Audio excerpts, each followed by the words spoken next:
आज तक की सरकारों के राज्य में 2023-24 का बजट था जो कि सबसे अधिक था, वो था 78,800 करोड़ रुपए। कागजों पे था, हुआ कुछ नहीं था, कागजों पे था, पर था। पहली बार दिल्ली के इतिहास में ऐसा हुआ कि जब 2024-25 का बजट आया तो वो घट करके 2800 करोड़ रुपए घट करके मात्र 76,000 करोड़ रह गया, जो किसी भी राज्य के इतिहास में, दिल्ली के इतिहास में सबसे बुरी स्थिति थी, घट करके 76,000 करोड़। परंतु बड़े गर्व के साथ मैं आज इस सदन के समक्ष बताना चाहती हूं कि इस बार का दिल्ली सरकार का बजट ऐतिहासिक है। 1 लाख करोड़ रुपए का प्रस्तावित किया गया है। 1 लाख करोड़ रुपए का बजट प्रस्तावित किया गया है। 1 लाख करोड़ रुपए का बजट,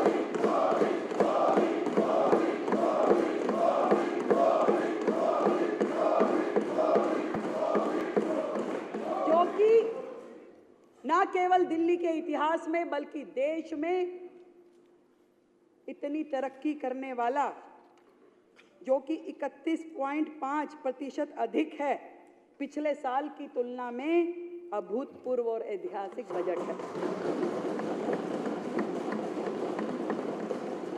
अध्यक्ष महोदय, जहां साल दर साल बजट बढ़ने की बजाय घटा, जहां जीडीपी की दर पूरे देश की तुलना में कम रही, राष्ट्रीय स्तर की अपेक्षा दिल्ली की प्रति व्यक्ति आय की जो गति पूरे देश में है उससे कम गति से बढ़ी।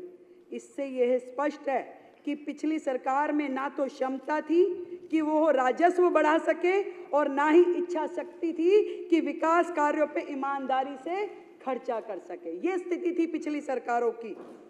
और दिल्ली की वर्तमान स्थिति में ये स्पष्ट दिखाई देता है कि बुनियादी ढांचा और नागरिक सुविधाएं पूरी तरीके से ध्वस्त है, पूरी तरीके से ध्वस्त है। यही नहीं, ये आंकड़े पूरे तरीके से फाइनेंशियल मिसमैनेजमेंट का स्पष्ट परिणाम है। स्पष्ट कि किस तरीके से दिल्ली की जनता को धोखा दिया गया। यहाँ ये कहना भी उचित होगा कि सरकारी आय इसलिए घटी क्योंकि जो राजस्व सरकार को मिलना चाहिए था वह शराब माफिया, जल बोर्ड, पीडब्ल्यूडी के ठेकेदारों के माध्यम से पिछली सरकार से जुड़े हुए संबंधित लोगों को मिल रहा था, सरकार के खजाने में नहीं आ रहा था। इसलिए दिल्ली पिछड़ती गई। पर अब भ्रष्टाचार, कुप्रबंधन एवं अक्षमता के दिन, आपदा सरकार के दिन चले गए हैं। हमारे 1 लाख करोड़ रुपए के ऐतिहासिक बजट में किए जाने वाले कैपिटल एक्सपेंडिचर, अध्यक्ष महोदय, उनको दुगनी बढ़ोतरी दी गई है, दुगनी, डबल कर दिए गए हैं, जो कि पिछले बजट के इतिहास में पिछली बार 15,089.25 लगभग करोड़ की तुलना में इस बार 28,000 करोड़ रुपए का कैपिटल एक्सपेंडिचर दिया गया है। विकसित दिल्ली के बजट में कैपिटल एक्सपेंडिचर की इस राशि का आवंटन सड़कों, नालियां, सीवर, शिक्षा, स्वास्थ्य के प्रति हमारी प्रतिबद्धता का स्पष्ट प्रमाण है।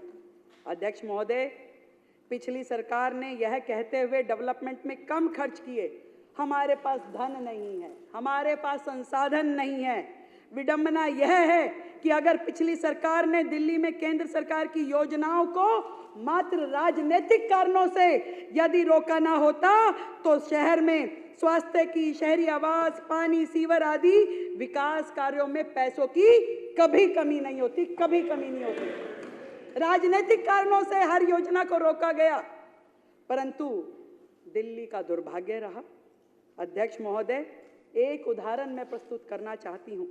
सारा विश्व जानता है कि माननीय प्रधानमंत्री नरेंद्र मोदी जी के विजन पे आधारित आयुष्मान भारत योजना पूरे देश में लागू की गई, पूरे देश में लागू की गई। लाखों जरूरतमंद नागरिकों को इसका सीधा फायदा प्राप्त हुआ, सीधा फायदा। परंतु केंद्र के निरंतर अनुरोध करने के बावजूद, लगातार कहा गया कि इसे दिल्ली में लागू कीजिए, परंतु दिल्ली में वो लागू नहीं की गई, सिर्फ इसलिए कि तत्कालिक जो मुख्यमंत्री थे वो चाहते थे इस योजना में उनका नाम जोड़ दिया जाए, तब वो लागू करना चाहते थे, उनका नाम जोड़ दिया जाए। और इस जिद का खामियाजा पूरी दिल्ली को भुगतना पड़ा। कितने तकलीफ की बात है, जिन स्वास्थ्य सेवाओं का नाम, केवल नाम के कारण उन्होंने दिल्ली को आयुष्मान भारत से जोड़ के रखा, तोड़ के रखा।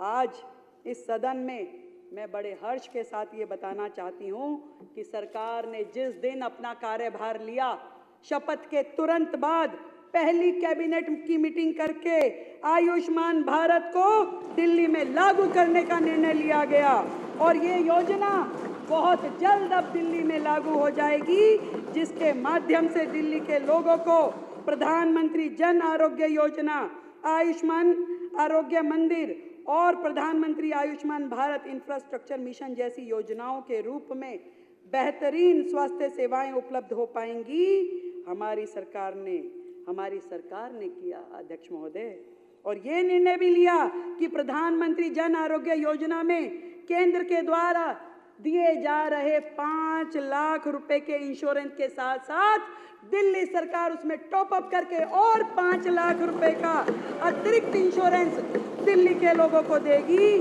और इस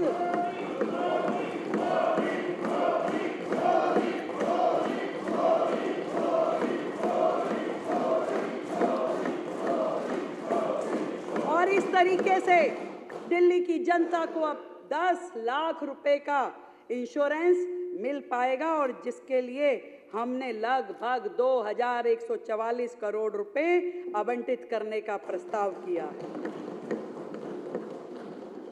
अध्यक्ष महोदय, हमने अपने घोषणा पत्र में दिल्ली के प्रत्येक नागरिक के जीवन को बेहतर बनाने के आशय से 16 संकल्प घोषित किए थे और महिलाओं का सशक्तिकरण माननीय प्रधानमंत्री नरेंद्र मोदी जी के एजेंडा में पहला स्थान रखता है, हमेशा से पहला स्थान रखता है। वही एकमात्र व्यक्ति थे जिन्होंने जब 2014 में सरकार बनी तो लाल किले की दीवार पे वहां खड़े होकर के, जो लोगों के ध्यान में भी नहीं थी समस्या, पूरा का पूरा देश जिस ओपन डेफिकेशन से गुजर रहा था, प्रधानमंत्री जी ने महिला शौचालयों की बात करी और पूरे देश में शौचालय बनाए गए। प्रधानमंत्री जी के इस विजन के साथ, इसी के अनुरूप हमने घोषणा की थी कि दिल्ली की गरीब महिलाओं को प्रति माह 2500 रुपये उपलब्ध कराए जाएंगे। और मुझे ये बताते हुए अत्यंत खुशी है कि न केवल इस योजना को महिला समृद्धि योजना के तौर पे लागू करने का फैसला 2025-26 में इसके हेड में हमने 5100 करोड़ रुपए का प्रस्तावित प्रावधान किया है, और साथ ही मातृत्व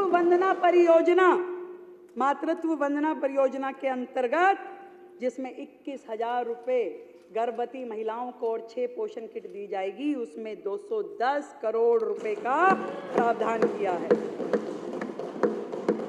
पिछली सरकारों के विपरीत हमारी सरकार की नीतियां गरीबों को गरीब बनाए रखने और मध्यम वर्ग को बदहाल करने वाली नहीं होगी।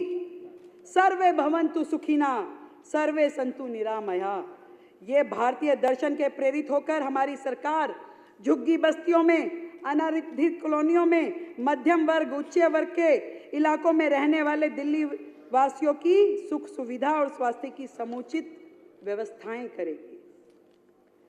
अध्यक्ष महोदय, जैसा कि मैंने पहले कहा है, पिछली सरकार के फाइनेंशियल मिसमैनेजमेंट की वजह से पिछले साल के बजट में निर्धारित खर्च की प्रतिबद्धता संसाधनों के अभाव में पूरी नहीं की जा सकी।